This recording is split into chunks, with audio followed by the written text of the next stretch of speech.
నమస్కారం డాక్టర్ గారు. నమస్కారం గీతాంజలి. సార్, ఎప్పుడు ఏదో ఒక కంప్లైంట్ వీటి గురించి మాట్లాడదాం. సేమ్ అలాగే మాట్లాడదాం. అయితే ఇవాళ మాట్లాడబోయేది షోల్డర్ పెయిన్. ఎంతగా అంటే భుజాల నొప్పి, ఇలా కూడా చేయెత్తలేకపోతున్నాం. అలా అని పెద్ద పనులు ఏమైనా చేసామా అంటే కాదు. ఇది చాలా మంది హౌస్ వైఫ్లు చెప్పిన మాట. రోజు చేసుకునే పనులే, వంట చేయటం, బట్టలు ఉతకటం, ఏమన్నా పండగలు వస్తే బూజు దులపటం, ఇలా ఇవన్నీ చేసాము.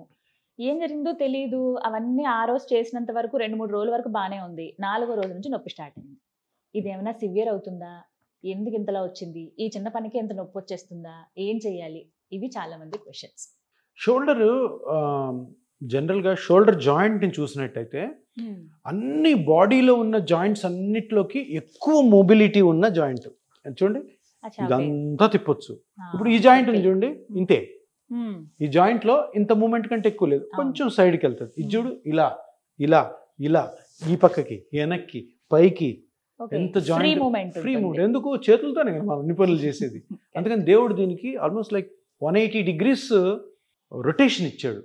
180 degrees రొటేషన్ ఉంటే అదే విధంగా ఇంజరీస్ కూడా అవుతాయి, అంతే కదా? కరెక్ట్. అసలు జాయింట్ మూమెంట్ లేకపోతే అందులో ఇంజరీ ఉండదు. అంత మూమెంట్ ఉందంటే ఇంజరీ ఉంటుంది. ఎన్ని పనులు చేస్తుంటాం. మీరు లేడీస్ గురించి అడిగారు. వంట, పైనుంచి ఏమైనా తీయడం, బట్టలు ఆరేయడం, ఓకే, సిలిండర్లు ఎత్తడం, కుక్కర్ ఎత్తడం, ఇటు తిప్పడం, అన్నిటికీ ఇది యూజ్ అవుతుంది. అంటే అందరిలో వస్తుందా? రాదు, కొంతమందిలో వస్తుంది. అంటే అది మన బాడీలో, మన మజిల్స్ లో ఉన్న స్ట్రెంగ్త్ ని బట్టి ఉంటుంది. షోల్డర్ జాయింట్ ఒక సాసర్ లాగా ఒకటి ఉంటుంది, బోను, ఒకటి కప్పు లా ఉంటుంది. కప్ అండ్ బాల్ అంటారు, బాల్ అండ్ సాకెట్ అంటారు. ఇది బాల్, ఇది సాకెట్. ఇక్కడ చూడండి, ఇది బాల్, ఇది సాకెట్. సో దీని చుట్టూ ఇప్పుడు ఈ రెండు బోన్స్ మధ్యలో జాయింట్ ఉంది కాబట్టి చుట్టూ మజిల్స్ ఉంటాయి. షోల్డర్ లో మీకు నొప్పి వచ్చిందంటే షోల్డర్ పెయిన్ ని కనుక్కోవడం చాలా ఈజీ. ఎందుకు? 2 బోన్స్ ఉన్నాయి, బాల్, సాసర్. దీని చుట్టూ మజిల్స్, ముందు 2 మజిల్స్, పైన ఒక మజిల్, వెనకాల 2 మజిల్స్. సింపుల్, ఇంకేముండవు, ఇంతే ఉండేది. మనం ఏదో అనుకుంటే షోల్డర్లు ఏవేమో ఉంటాయనుకో. కామన్ మ్యాన్ అండర్స్టాండ్ చేసుకోవాలంటే 2 ఎముకలు, 4 మజిల్స్. వీటిల్లోనే ప్రాబ్లం వస్తుంది. నొప్పి వచ్చిందంటే ఒక 10 రోజుల్లో వచ్చి నొప్పి తగ్గిపోయిందంటే భయపడకండి, వదిలేయండి. 10 రోజుల కంటే ఎక్కువ కానీ నొప్పి షోల్డర్లో వస్తుంది. చెయ్యి ఎత్తలేకపోతున్నారు, ఎత్తి తింటే నొప్పి. సరే, ఎత్తుతుంటే నొప్పి అని కానీ ఆ ఎత్తే పనులు చేయకుండా ఇంతవరకు పనులన్నీ చేసేసుకుంటారు. ఏమవుతుంది? లోపల ఇంజరీ పెరుగుతూ ఉంటుంది. సో షోల్డర్లో ఈ 4 మజిల్స్లో ఏ దానికైనా కానీ చిన్న ఇంజరీ జరిగినా, మనమే చేసే యాక్టివిటీస్లో లేదా కింద పడినా కానీ అది అరిగి, అది దెబ్బతిని, దాని తర్వాత షోల్డర్ మూమెంట్ మనం ఎత్తలేం కదా. చూడండి, పైన ఎత్తుతుంటే నొప్పి వస్తుంది అనుకో, పైన పని మనం ఈ చేత్తు చేస్తాం, ఈ చేంజ్ చేయడం. అప్పుడేమవుద్ది? షోల్డర్ జాయింట్ కూడా అరిగిపోతుంది. జాయింట్ గ్యాప్ ఉంది, జాయింట్ కూడా అరిగిపోతుంది. సో ఇదంతా సైకిల్ అనమాట. మజిల్ క్రాక్ అయింది, ఆ క్రాక్ వల్ల నొప్పి వస్తుంది, నొప్పి వల్ల మీరు మూమెంట్స్ చేయరు, మూమెంట్స్ చేయకపోవడం వల్ల షోల్డర్ లో ఆర్థరైటిస్ వచ్చి షోల్డర్ జాయింట్ ఎత్తుకుపోయి ఫ్రోజన్ షోల్డర్ అంటారు. ఇంతవరకు ఎత్తేవాళ్ళు కొన్ని రోజులకి ఇంత, కొన్ని రోజులకి ఇంత, కొన్ని రోజులకి మొత్తం. ఇది ఫ్రోజన్. ఓకే సార్, ఎంగేజ్ లో ఉన్న వాళ్ళకి వస్తుంది సార్. ఎందుకు అంటే సిస్టమ్ దగ్గర వర్క్ చేసుకునే వాళ్ళు అంటే అంతే, ఇట్లా చేతులు పైకి తీయం చేస్తారు, జస్ట్ ఇలా చేస్తూ ఉంటారు వర్క్ అనేది. వాళ్ళల్లో చూస్తాము, కొన్ని ఎక్సర్సైజెస్ చేసే వాళ్ళలో చూస్తాం. అంటే ఇవి తాత్కాలికమైన, అవి శాశ్వతంగా ఉండిపోతాయా? తాత్కాలికము మొదటలో, తర్వాత శాశ్వతంగా అవుతాయి. ఎందుకు? నువ్వు ఆ నొప్పి జరిగినప్పుడు ఫస్ట్ ఆఫ్ ఆల్ కారణం కనుక్కోవాలి, తర్వాత లోపల ఏముందో చూసుకోవాలి, దాన్ని ట్రీట్ చేసుకోవాలి, అది మళ్ళీ రాకుండా చూసుకోవాలి. ఈ 4 జరగలేదనుకో, ఏదో కొన్ని రోజులు తగ్గినట్టు తగ్గుతుంది, టాబ్లెట్లో ఆయింట్మెంట్ లేదా మసాజ్లు చేయించుకుంటూ తగ్గినట్టు తగ్గుతుంది, లోపల డ్యామేజ్ పెరుగుతుంది. తర్వాత అది రివర్సిబుల్ డ్యామేజ్ కాస్త ఇర్రివర్సిబుల్ డ్యామేజ్ అయిపోతుంది. మళ్ళీ తర్వాత నువ్వు ఏం చేయలేవు, పెద్ద ఆపరేషన్ పోవాలి. మాకు తెలిసిన వాళ్ళకి మీ సజెషన్ చెప్పండి సార్. ఇలాగే షోల్డర్ పెయిన్ చాలా వస్తుందని అన్నారు. ఇప్పుడు 10 రోజులు దాటిపోయింది, దగ్గర 15 రోజులు అయినట్టుంది, తగ్గట్లేదు ఎంతకైనా సరే. చూస్తే ఒక్కసారి డాక్టర్ దగ్గరికి వెళ్ళగానే ఇది ఇంకా సర్జరీ చేయాల్సిందే, చాలా ఘోరంగా ఉంది పరిస్థితి అని అన్నారు. సో అంటే స్టేజ్ బట్టి చెప్పేస్తారా? ఎలా చెప్తారు? ఇప్పుడు వాళ్ళకి సర్జరీ అవసరం లేదు, మీరు చేసేటువంటి ఈ థెరపీయే సరిపోతుందా? షోల్డర్లో పెయిన్ వస్తే మన ఎపియాన్లో ఒక డైనమిక్ మస్కులోస్కెలిటల్ అల్ట్రాసౌండ్ స్కాన్ అని ఉంది. స్కాన్, మన ఎంఆర్ఐలు ఏం అవసరం లేదు, అది చాలు. దాంట్లో షోల్డర్ జాయింట్లో ప్రాబ్లం ఉందా, నేను 4 మజిల్స్ చెప్పాను కదా, దాంట్లో రొటేటరీ కఫ్ అంటాం ఈ 4 మజిల్స్ని కప్పి. దీంట్లో ముఖ్యమైనది సుప్రాస్పైనేటస్ టేర్ అంటారు. సుప్రాస్పైనేటస్ అనే మజిల్ క్రాక్ అన్న అవ్వచ్చు, కట్ అన్న అవ్వచ్చు, చిన్న చిన్నగా అది పోయి బోన్ దగ్గర అతుక్కుంటుంది చూడండి, అక్కడ కూడా కొంచెం డ్యామేజ్ అయి ఉండొచ్చు. 90% షోల్డర్ పెయిన్స్ దీనివల్ల వస్తాయి. అది ఈ మజిల్ ఇక్కడ కనపడుతుంది కదా, ఇది ఇలా వచ్చి ఈ బోన్ దగ్గర అతుక్కుంటుంది. ఆ అతుక్కున్న దగ్గర కట్ అయింది అనుకోండి, ఇదే 90% షోల్డర్ పెయిన్. దీన్ని సుప్రాస్పైనేటస్ టేర్ అంటారు, సుప్రాస్పైనేటస్ టెండినోసిస్ అని అంటారు. మిగతా 3 మజిల్స్ లో కూడా డ్యామేజ్ అవ్వచ్చు, కానీ ఇది మేజర్. దీన్నే రొటేటరీ కఫ్ ఇంజరీ అంటారు. దీనికి సర్జరీ చేస్తారు, ఆర్థోస్కోపిక్ చేసి దాన్ని కుడతారు. ఇప్పుడు అది అవసరం లేదు. ఎందుకంటే ఇప్పుడు ఏం జరుగుతుంది, అక్కడ ఈ ఏరియాలో చిన్నగా క్రాక్ వచ్చింది, పెయిన్ వస్తుంది. ఆ మజిల్ పని ఏంటి, చేయి పైకెత్తడం. ఇంకా పైకెత్తున్నప్పుడు నొప్పి వస్తుంటుంది.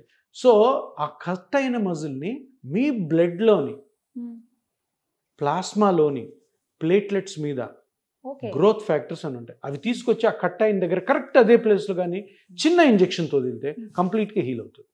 మళ్ళీ అతుక్కుంటుంది. మరి దాని పని అది గ్రోత్ ఫ్యాక్టర్స్ అంటే గ్రో చేస్తాయి.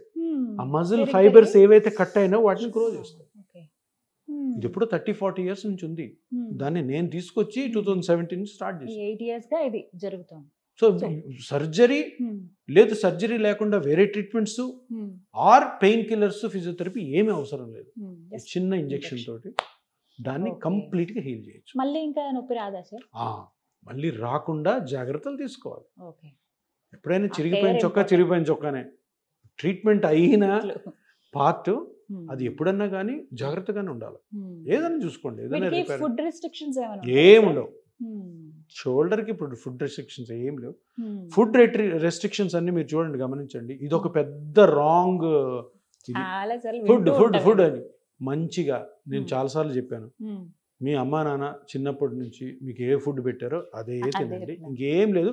ఫుడ్ గురించి ఎక్కువ బ్రెయినే పెట్టద్దు, ఏది అలవాటో అది తినండి.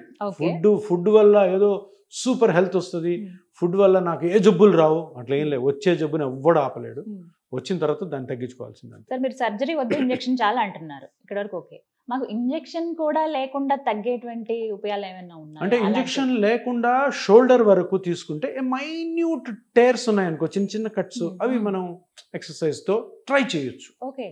కానీ నేను ఒకటి చెప్తాను, ఎప్పుడు కూడా చూడండి, బాడీలో మీకు ఒక నొప్పి వచ్చింది, ఆ నొప్పికి ఏదో ఒక కారణం లోపల ఉంటేనే బయటికి నొప్పిలా బయటపడుతుంది. అప్పుడు తప్పకుండా దాన్ని కనుక్కోవాలి. అంతేగాని ఏదో నొప్పి వచ్చింది, ఆ నొప్పి వెళ్ళిపోతుంది అని అనుకోకూడదు. సరే, ఒక 3-4 రోజులకో వారానికో వెళ్ళిపోయింది అనుకో, వెళ్ళండి కూడా పట్టించుకోకండి. వారం కంటే ఎక్కువ కానీ అది నొప్పి వస్తుంటే తప్పకుండా కనుక్కోవాలి. అంటే మనమేమనుకుంటాము, ఈ వారంలో ఇన్ కేస్ అది ఆటోమేటిక్గా పోయింది అంటే మీరు అన్నట్టు ఏం అవసరం లేదు, తర్వాత కూడా వస్తుందంటే తప్పకుండా దానికి అంటే ఆ షోల్డర్లో ఏ పార్ట్ అయితే డ్యామేజ్ అయిందో ఆ డ్యామేజ్ని తప్పకుండా ఏదో ఒక చిన్న పద్ధతితోనే బయటపడాలి. ఆపరేషన్ వరకు వెళ్ళాల్సిన అవసరం లేదు. కానీ మేము కొంచెం సొంత వైద్యాలు చేసుకుంటాం సార్, కాపడం పెట్టడం, ఇవన్నీ పెట్టుకోవచ్చు నొప్పి తగ్గడానికి. కానీ లోపల జరుగుతున్న డ్యామేజ్ తగ్గించడానికి కాదు, నొప్పి తగ్గడానికి మాత్రమే. అది మీకు ఉపశమనం, రిలీఫ్ అంటాం చూడు, ఆ రిలీఫ్ కోసం చేసుకోవచ్చు. కానీ నీకు లోపల డ్యామేజ్ లేదే నీకు నొప్పి బయటికి రాదు. నొప్పి బయటికి వచ్చిన తర్వాత, లోపల డ్యామేజ్ ఉన్న తర్వాత లోపల దాన్ని లోపల ట్రీట్ చేయకపోతే అది పెద్దగా అవుతుంది. కొన్ని ఎక్సర్సైజులు చేసి అలా కూడా షోల్డర్ ఇక్కడ ఇది చాలా ఇంపార్టెంట్.